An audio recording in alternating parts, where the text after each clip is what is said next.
নদীতে থাকতো এক শক্তিশালী বাঙালি জিন। একদিন হঠাৎ করে একটি ভারতের জিন এসে সেই বাঙালি জিনকে বলল, তুই আজ রাতের মধ্যে এখান থেকে সরে যাবি, আগামী কাল থেকে এই নদীতে আমি রাজত্ব করব।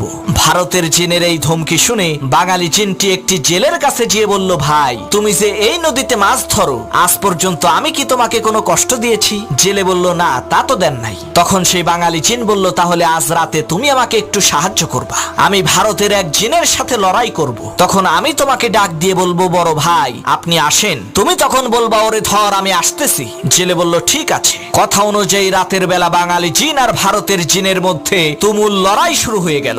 এমন সময় বাঙালি জিন বলল, বড় ভাই আপনি আসেন। তখন জেলে বলল, ওরে শক্ত করে চেপে ধর আমি আসতেছি। এই কথা শুনে ভারতের জিন বলল, সর্বনাশ, ছোট ভাইয়ের সাথেই লড়াই করতেই আমার জান বের হয়ে যাচ্ছে, আর বড় ভাই আসলে তো আমার কেল্লা ফতে হয়ে যাবে। ওরে বাপুরে, আমি গেলাম।